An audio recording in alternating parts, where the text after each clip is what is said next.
In a Seattle residential neighborhood where autumn winds caressed her cheeks, Rachel Harrison was desperately trying to adapt to her new life.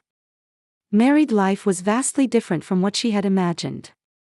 Everything had become complicated with the presence of 5-year-old Emma, her stepdaughter. Rachel had worked for years as a medical clerk at the local general hospital. Though she had a regular routine and stable income, she hadn't been blessed in love, and after a doctor told her it would be difficult to have children, her dreams of marriage had faded. Her life changed last spring. She met Michael Harrison, a pharmaceutical company sales manager, during a business meeting at the hospital. With his calm demeanor and warm smile, he captured Rachel's heart in an instant. When she learned that Michael was a single man who had recently lost his wife to illness and was raising a young daughter alone, Rachel naturally wanted to support him. Their courtship was brief. Michael said, "Emma needs a mother," and Rachel felt that, even though I can't have children, I might be able to become her mother. The wedding was held in a small church with only family members present. Emma looked adorable in her white dress, walking down the aisle carrying a bouquet. 3 months after the marriage and 2 months since she began living with Emma, Rachel couldn't hide her confusion. Emma was an angel-like little girl with beautiful blonde hair and large blue eyes, but she always seemed to keep her distance from Rachel. "Good morning, Emma," Rachel called out cheerfully at the breakfast table. Emma only replied with a small, "Good morning," and wouldn't make eye contact. She didn't touch the pancakes Rachel had made, only sipping a little orange juice. "Emma, eat a little more," Michael said, looking up from his newspaper. However, his voice contained a harshness that made Emma shrink even further. "It's okay, Emma. You don't have to force yourself," Rachel smiled gently, but Emma shook her head and left her seat. Michael sighed. "I'm sorry, Rachel." Emma still hasn't gotten used to the change in environment. "She was accustomed to the food my previous wife made, so she might be confused by the new flavors." Michael didn't like to talk much about his former wife. Other than explaining that she died suddenly from illness, he wouldn't share any details. Rachel thought it wouldn't be good to bring up painful memories, so she didn't probe deeper. "I wonder if my cooking doesn't suit her taste," Rachel became anxious. While working her medical clerk job, she had bought cookbooks and researched menus that children might enjoy. However, Emma's reaction seemed to grow colder with each passing day. "Time will solve it," Michael placed his hand on Rachel's shoulder before leaving for work. "Emma will come to accept you. You're very kind, and you'll surely make a good mother." Though Rachel was encouraged by those words, she harbored anxiety deep in her heart. When she saw Emma's small hands trembling, when she noticed what seemed like fear shadowing her eyes, she felt an indescribable uneasiness. In the evening, after returning from work, Rachel went to pick up Emma from daycare. She felt slightly relieved seeing Emma playing happily with other children. However, the moment Emma spotted Rachel, her expression clouded. "What did you play today?" Rachel tried to make conversation in the car, but Emma just stared out the window. That night too, Emma barely touched her dinner. The child-friendly spaghetti Rachel had made, the small salad, the homemade cookies, everything remained untouched. "Emma, are you feeling sick somewhere?" Rachel knelt down to Emma's eye level, worried. Emma shook her head. "Sorry, Mama. I'm not hungry." Hearing those words made Rachel's chest tighten. She was happy that Emma called her Mama, but at the same time, she couldn't shake the feeling that the child was enduring something. Perhaps she was still thinking about her deceased mother and couldn't accept a new mother. Rachel wanted to open Emma's heart, even if it took time. Emma's food refusal became more serious with each passing day. Rachel, who initially thought it was just pickiness, gradually became more worried. Days continued when Emma wouldn't take a single bite of breakfast pancakes, and the daycare reported that she left most of her lunch untouched. "Emma, you left your lunch again today," the daycare teacher spoke to Rachel. "Does she have any food she particularly dislikes?" Rachel was puzzled. "I haven't heard of any specific dislikes. She doesn't want to eat much at home either. The environment has just changed for her. I'm sure time will solve it, the teacher smiled kindly, but Rachel's anxiety only increased. That night, Rachel consulted Michael about Emma's condition. She hasn't eaten properly for over a week now. She'll make herself sick at this rate. Michael remained seated on the sofa, not taking his eyes off the television. You're being too neurotic, Rachel. Children are like that. When she gets hungry, she'll naturally start eating. But, Michael, Rachel was about to raise her voice when she heard Emma's small footsteps from the bedroom and held her tongue. Mama, I want some water. Emma appeared in the living room wearing her pajamas. Rachel quickly stood up and poured mineral water into a glass from the refrigerator. Emma's hands trembled slightly as she took the glass, but Michael didn't seem to notice. The next day, Rachel left work early and took Emma to a pediatrician. While other children ran around energetically in the waiting room, Emma sat quietly on her mother's lap. Emma, does anything hurt? A young female doctor asked gently. Emma only shook her head and wouldn't speak. The examination revealed no physical abnormalities. Her weight is slightly below average, but it's not a serious condition, the doctor explained. It might be stress from adapting to a new environment. Children can have complex emotions about relationships with stepmothers too. But I love her, Rachel pleaded desperately. I think of her as precious as my own daughter. I think that comes through. The doctor placed her hand on Rachel's shoulder.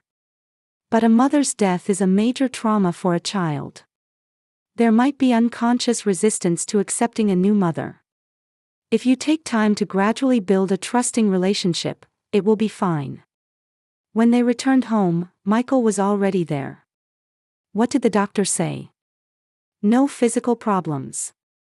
It's stress from the change in environment, Rachel reported.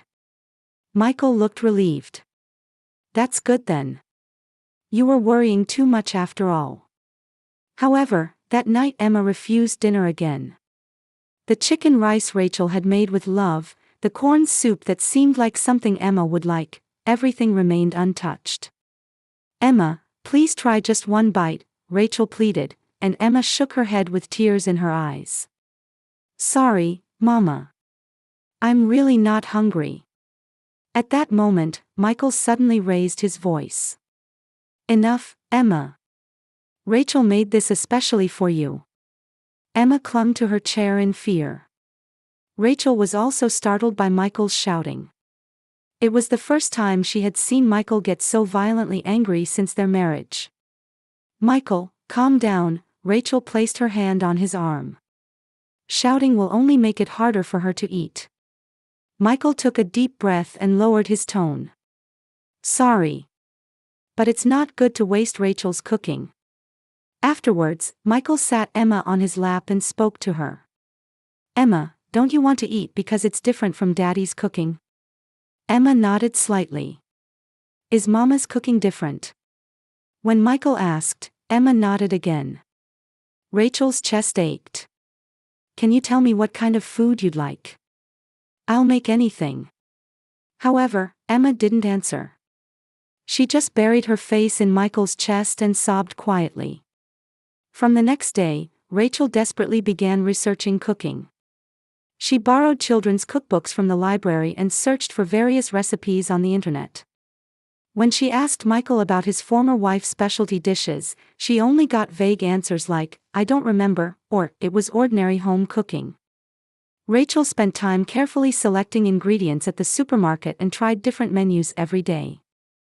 Hamburgers that children would like, homemade pizza, pasta, omelette rice. She made dish after dish that looked cute and was nutritionally balanced. However, Emma's reaction didn't change. No matter how delicious the food looked, Emma would say, sorry, Mama, and refuse to eat. A week later, Rachel was exhausted. Days of getting up early to make lunch boxes and trying new recipes after returning from work. Still, Emma never ate what she made. Maybe my cooking really is terrible, Rachel consulted her workplace colleague. That's not true, her colleague Sarah encouraged her. The cookies you brought the other day were very delicious. I'm sure time will solve it. However, time didn't bring a solution. Rather, Emma's condition got even worse. Her complexion became pale, and she became even more silent than before. The daycare teacher also contacted them with concern, saying, "She seems to lack energy lately." One night, Rachel was alone in the kitchen crying. Today too, Emma hadn't taken a single bite of dinner. The meatloaf made with love, the mashed potatoes that seemed like something she'd like, everything had gone to waste. What's wrong? Rachel asked herself. What's bad about me? Michael came to the kitchen and gently patted Rachel's back. Don't cry, Rachel. But, Michael, Rachel turned around. I don't know what to do. Even though I make new dishes every day, Emma won't eat anything. I'm so worried about her at this rate. Michael sighed. Rachel, you're trying more than enough. But Emma isn't used to your cooking. It's completely different from my previous wife's cooking. How is it different? Tell me, Rachel pleaded desperately. What kind of cooking did your former wife make? Michael thought for a moment before answering. It was simple cooking. She didn't make anything too elaborate. Emma is used to those kinds of flavors.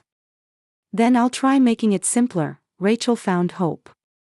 Starting tomorrow, I'll try making more rustic dishes. However, the simple salt rice balls and miso soup she made the next day, Emma didn't eat either. The plain udon the day after that, and the bread and milk the day after that, all had the same result. Emma continued saying, "Sorry, Mama. I'm not hungry." And seeing Emma repeat those words every night, Rachel's heart was gradually breaking. After 2 weeks had passed, Michael's attitude also began to change. Rachel, isn't there a problem with your cooking? He said suddenly one night. Emma never refused to eat like this before. Those words pierced deep into Rachel's heart. I'm doing my best in my own way. But you're not getting results, Michael's voice was cold. Can't you make cooking more like my previous wife's? But you don't tell me about your former wife's cooking, Rachel's voice became tearful. What kind of seasonings she liked, what ingredients she used, you don't tell me anything. Michael fell silent. Then, after a while, he said, It's painful to remember. But for Emma's sake, it can't be helped. That night, Rachel pondered alone. Was her cooking really that bad? Or was Emma still thinking about her deceased mother and unable to accept a new mother's cooking? Either way, she was worried about Emma's health at this rate. Michael left for a 3-day business trip on Friday morning. He was scheduled to visit regional branches of the pharmaceutical company and wouldn't return until Monday night. Rachel was secretly relieved. Michael had been in a bad mood lately and often blamed Rachel for Emma's eating problems. Take care, Rachel saw Michael off at the front door. He pulled his suitcase along and got in the car without looking back. Emma watched her father's car from the window, but when the car disappeared from view, she showed what seemed like a relieved expression. Rachel noticed this change but didn't have time to think deeply about it. Today was the first weekend in a long time that she could spend alone with Emma. Emma, what would you like to do today? Rachel asked brightly. Emma thought for a moment, then answered in a small voice, I want to go to the park. It was the first time since the marriage that Emma had expressed a wish of her own. Rachel's heart leaped. Of course. I'll make a lunch too, and we'll have a picnic. In the morning, they spent time at the nearby park. Emma showed a smile for the first time in a long while, riding the swings and playing on the slide. She even took a little bite of the sandwiches Rachel had made. Is it good? Rachel asked, and Emma nodded slightly. I like Mama's sandwiches. Hearing those words, Rachel almost cried. It was the first time in weeks she had heard Emma say something was good. That evening, after returning home, Emma's demeanor was clearly different. She was more active than usual and wanted to help Rachel. Even while preparing dinner, she brought a small chair and stood next to Rachel in the kitchen. "Emma will help too." "Thank you. Could you wash these vegetables for me?" Emma diligently washed the tomatoes and lettuce. Watching her, Rachel felt happy. This might be what real parent-child time is like, she thought. However, when dinner time came, Emma's expression clouded again. She stared at the food Rachel had plated, her hand holding the fork trembling. "Emma, are you okay?" Rachel became worried. Emma shook her head. "Sorry, Mama. I'm not hungry after all." "But you ate the sandwiches at the park," Rachel was confused. "Is something different?" Emma didn't answer. She just looked at Rachel with tears in her eyes. In those eyes was a complex emotion, as if she wanted to say something but couldn't. That night, after putting Emma to bed, Rachel sat alone in the living room. Today she had finally spent enjoyable time with Emma, but in the end, dinner was refused again. Why did Emma seem better when Michael wasn't around? After 10 p.m., she heard small footsteps from the bedroom. Emma appeared in the living room in her pajamas. "Mama," Emma's voice was trembling. "What's wrong, Emma? Can't you sleep?" Rachel quickly stood up. Emma shook her head. Then she slowly walked toward Rachel. At that moment, Rachel noticed that Emma's condition was completely different from usual. Emma's body was trembling slightly, her face was pale, as if she was frightened of something. "Mama," Emma called again. "I can only talk when Daddy isn't watching." Rachel's heart began beating rapidly. "What do you want to talk about?" Emma looked around, confirmed that Michael really wasn't there, then approached Rachel. She grabbed Rachel's clothes with her small hands. "Mama, there's something I have to tell you." Rachel knelt down to Emma's eye level. "You can talk about anything. You don't have to be afraid." Large tears spilled from Emma's eyes. The previous mama also stopped eating food. And then. Emma's voice trembled and she couldn't continue. Rachel gently rubbed Emma's back. "Take your time. Talk at your own pace."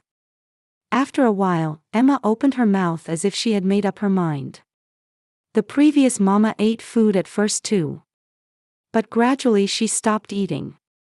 Daddy got angry. He said, "Why won't you eat?" Rachel's blood froze. Then, Daddy started mixing white powder into the previous mama's food. Emma saw it. Daddy said it was medicine, but...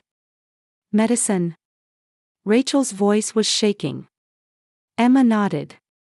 After that, the previous mama stopped eating even more and was always sleepy. And then.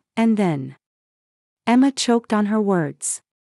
Rachel prepared herself mentally and asked, "And then what happened?" "The previous mama died," Emma's voice was trembling. "Daddy said she died from illness, but Emma knows." After Daddy mixed the white powder, the previous mama became strange. Rachel's world collapsed in an instant. Michael's former wife didn't die from illness. He had been mixing some kind of drug into her food. "Emma," Rachel asked in a trembling voice, "so you're afraid to eat my cooking?" Emma nodded vigorously. "I'm scared the new mama will become the same way. Daddy might mix white powder into the new mama's food too. So Emma doesn't eat food.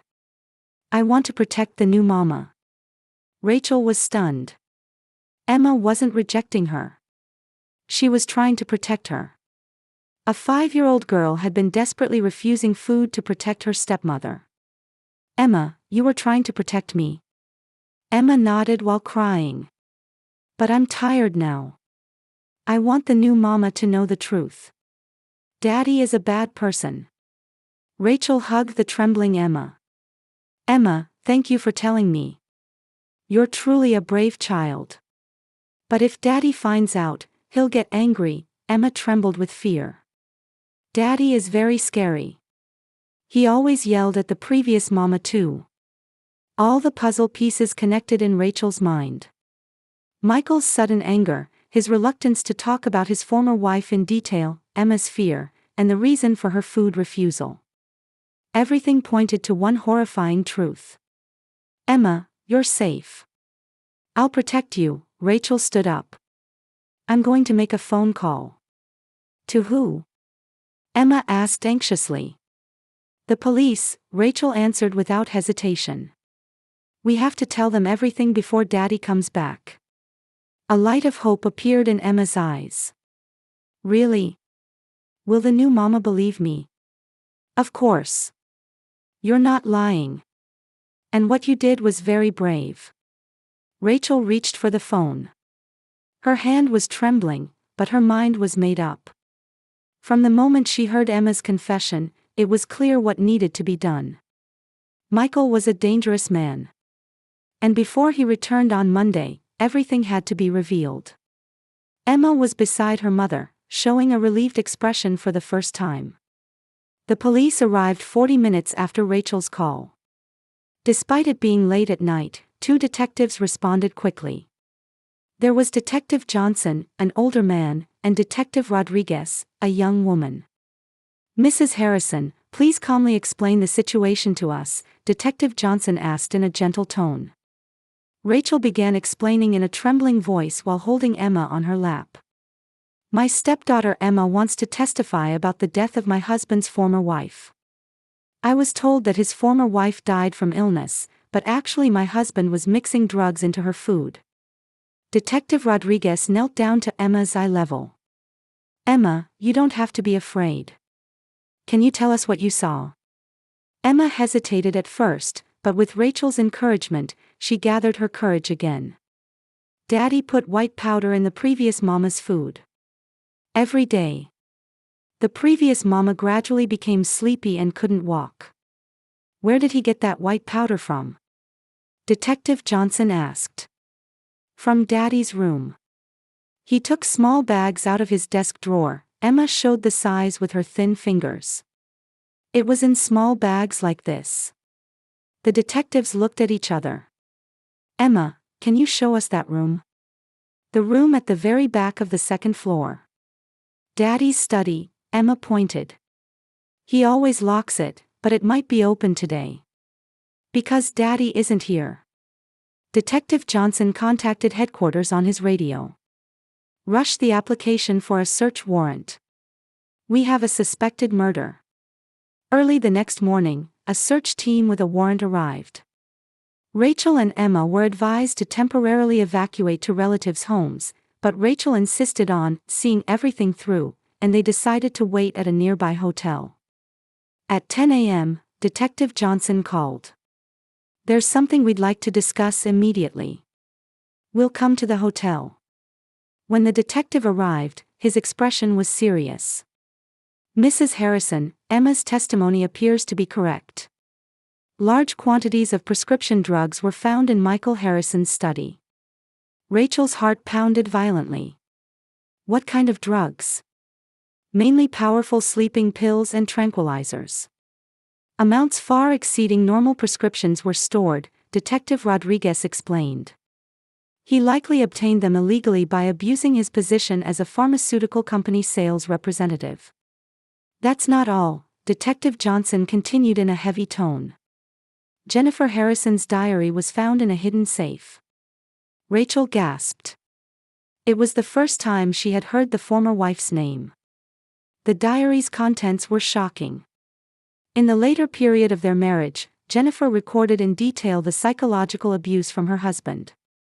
And in the last few months, she wrote about feeling abnormal drowsiness and consciousness disorders after meals. The detective took out several copies from a file. "Let me read some excerpts. Michael has been making my meals more often. After eating, I always become abnormally sleepy. My body feels heavy and I can't move. Emma looks at me with worry. This child might know something. If something happens to me, please protect Emma." Rachel couldn't stop crying. Jennifer understood what was happening to her. And until the end, she was worried about her daughter. There was another important discovery, Detective Rodriguez continued. Correspondence with life insurance companies was found on Michael's computer. Jennifer's death benefit was $500,000. And there were records of significantly increasing the insurance amount just before marriage. So it was a premeditated crime? Rachel asked in a trembling voice. That possibility is high. Furthermore, it was discovered that he had taken out similar life insurance for you. Shortly after marriage, he had taken out high-value insurance with you as the beneficiary. Rachel's body shook with fear. She was supposed to meet the same fate. Without Emma, she might have unknowingly been given drugs and walked the same path as Jennifer. Without Emma's courageous testimony, there might have been a second victim. Detective Johnson gently patted Emma's head. Emma asked in a small voice, "The previous mama wasn't really sick?" "No, Emma. Your mother wasn't sick. Your father did bad things to your mother," Detective Rodriguez explained gently. "But because you told Rachel the truth, we were able to stop the bad things. Are you going to catch Daddy?" Emma's voice mixed fear and expectation. "Yes. Michael Harrison will be arrested on suspicion of murder. As soon as he returns from his business trip, we plan to take him into custody." At that moment, Rachel's cell phone rang. It was from Michael. Rachel looked at the detectives for instructions. "Answer normally. Pretend you don't know anything yet," Detective Johnson instructed. "Hello, Michael." Rachel tried to maintain composure. "Rachel, how is Emma? Is she eating?" Michael's voice was cold as usual. "Same as before. She's still not eating much," Rachel lied. "I see. I'll be back tomorrow night. Do something about it by then." After the call ended, Rachel sighed with relief. Michael didn't suspect anything. "He says he'll be back tomorrow night," Rachel reported. "Understood. We'll wait at the airport," Detective Johnson nodded. "Until then, please stay somewhere safe." That evening, local news reported Michael Harrison's arrest. The headline, "Pharmaceutical Company Sales Manager Arrested on Suspicion of Wife's Murder," appeared on screen. Rachel sat on the hotel bed with Emma, watching the news. Emma had a complex expression. "Emma, how do you feel?" Rachel asked gently. "I was scared of Daddy, but he was still family," Emma teared up. "But when I remember the previous mama, I think Daddy is a bad person." "Emma, you did nothing wrong," Rachel hugged Emma. "You were very brave and did the right thing. The previous mama would surely be proud of you too." "Does the new mama hate Emma now?" Emma asked anxiously. "Not at all," Rachel shook her head firmly. "You saved my life. And you revealed the truth about the previous mama too. I love you from the bottom of my heart, and I want to be with you forever." Emma showed a genuine smile for the first time. "Really? Really? We're a real family." That night, Emma slept soundly for the first time in a long while. Released from the secrets and fears she had carried for so long, she could finally sleep peacefully. Michael Harrison's trial attracted great attention locally. Charged with illegal drug acquisition by abusing his position at the pharmaceutical company, continuous drug administration to his former wife, and premeditated murder for insurance money, he continued to deny all charges. However, faced with Emma's testimony, Jennifer's diary, and physical evidence, the jury's verdict was clear. "We sentence defendant Michael Harrison to life imprisonment for first-degree murder." On the day of sentencing, Rachel sat in the gallery holding Emma's hand. Emma was nervous but bravely stood at the witness stand until the end, continuing to tell the truth. When the verdict was read, Emma sighed quietly. "Is it over now?" Emma looked up at Rachel. "Yes, it's over," Rachel smiled gently.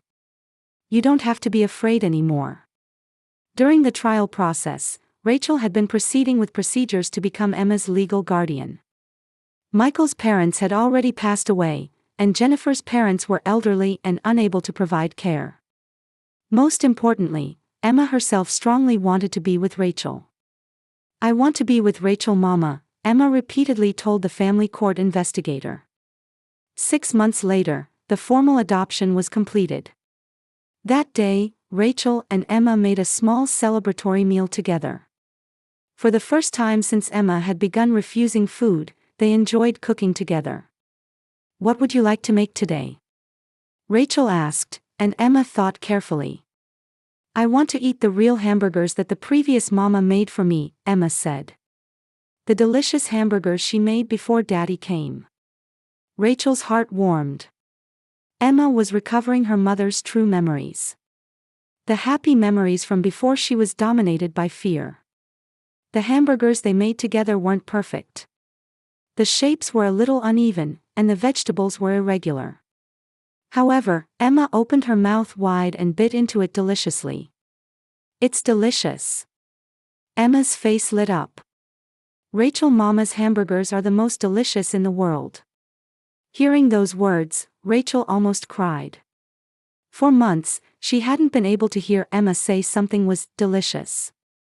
But now, Emma was enjoying her meal while laughing from her heart.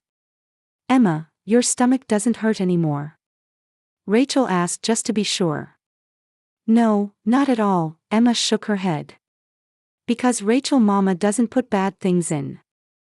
Rachel Mama is kind." That night, while putting Emma to bed, Rachel reflected on the past. When she married Michael, she thought it might be difficult to become Emma's mother because she couldn't have children. However, blood relations didn't matter. Emma had taught her that love and trust are what create a real family. "Rachel Mama," Emma murmured before falling asleep. "Thank you for protecting me." "I should thank you," Rachel kissed Emma's forehead. "If you hadn't told me the truth, I might have ended up like the previous mama. You saved me." "We protected each other," Emma smiled with satisfaction. Now, Emma is 8 years old. She goes to school energetically and has made many friends. Mealtime has become the most enjoyable time for both of them, and trying new recipes together has become their weekend tradition. Sometimes, Emma talks about her previous mother. "I think the previous mama is happy too," she says while looking up at the sky. Rachel believes that Jennifer would surely be glad to know her daughter is living happily. And most importantly, Emma has come to enjoy every meal. "Rachel Mama's food is delicious because it's full of love," has become Emma's favorite saying. Their new family is bound together not by blood relations, but by true love and trust. It's a strong bond that can overcome any difficulty.